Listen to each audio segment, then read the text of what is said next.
Hey y'all, Edward the Lego Texan here with another speed build for you. Today we're building set 31140, the Creator 3-in-1 Magical Unicorn. And we're going to be building all three of these builds in today's video. We're going to start off with the main build, the unicorn itself, followed by the Seahorse and the Peacock that are in the alternate builds for this set. 145 pieces, retails for, I think it's $10 to $15. I forgot the exact price. It'll be on the screen here in a second. Looking forward to building this. My middle child built this set already, and the unicorn itself is a really cool looking build. I like the colors that are used in this set. I think it's very creative, very colorful. It gives it a lot of pop. Be good for a display piece. So let's get to it.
Hey y'all, welcome back to my review of the Magical Unicorn, the main build.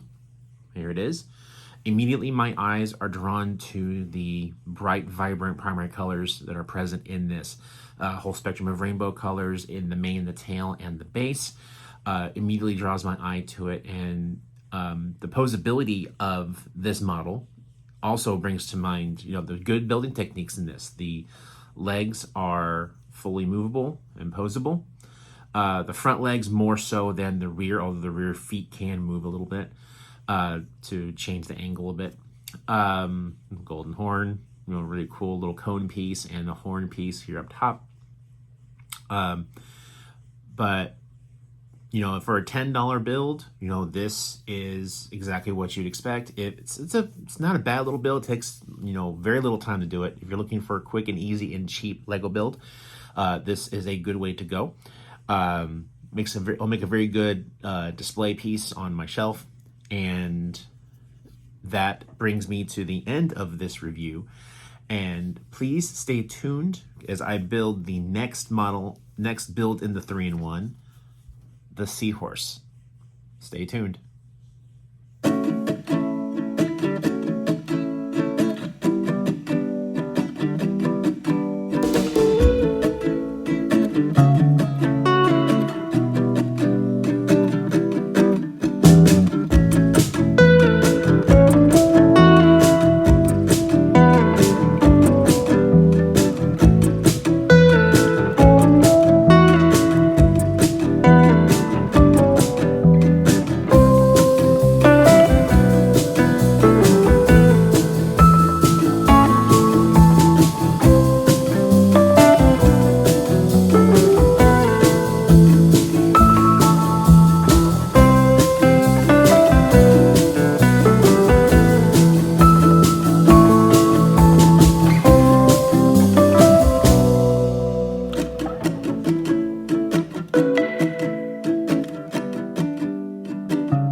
Hey y'all, welcome back for my review of the Seahorse, which is one of the alternate builds for the Magical Unicorn. Here it is. And as far as seahorses go, this is a really fairly good Lego representation of one. The realistic body contours, especially down here in the tail, like the fact that he uses these hinge pieces to emulate that curved tail that seahorses actually do have, as well as all of these larger curved bricks to show like the extended, stomach that seahorses, especially male seahorses, have. And it's a, very nice display piece. If you're a fan of seahorses, this would be a very good build for display. I even like the little fins on the side, like a real seahorse has those tiny little fins on the side of their body. Really cool. I'm not going to end up keeping it like this. I'm going to end up rebuilding the unicorn at the end of all of these builds. But this was a very enjoyable build. Only used 95 pieces out of the total 145, so there's about 50 left over. And nice quick little build, did not take long to do. Very colorful, and very eye-catching, just like the unicorn was. Good use of color in these bricks, although real seahorses aren't really these colors. I think it's a nice, cool effect, though. And that concludes my review of the Seahorse. Please stay tuned for the final build of the Magical Unicorn 3-in-1, which is going to be the Peacock. Looking forward to seeing you at the end of this one.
Hey y'all, welcome back to my review of the Peacock, which is an alternate build of the Magical Unicorn 3-in-1. And here it is. Kind of a small, mostly like kind of bland looking peacock. The only thing that really stands out for me are the colorful tail feathers, which is what you look for in any peacock. Of course, now that Lego has released their new 3-in-1 peacock, which my wife built, and it looks fantastic. This very much pales in comparison. As is the case with, in general, most of the alternate builds of a 3-in-1. However, the saving grace of this is the bright colors. I like that a lot. And then, the eyes are very expressive too. I kind of like that too as a feature. I would definitely be sticking with the Magical Unicorn, the main build itself as it is. I'll be taking this apart and rebuilding that to add to my shelf. And that actually concludes my review. Very short and sweet on this one. And I hope you enjoyed the review of all three builds. And please, if you like what you've seen, please leave a like and a subscribe to my channel. And keep on building. Bye.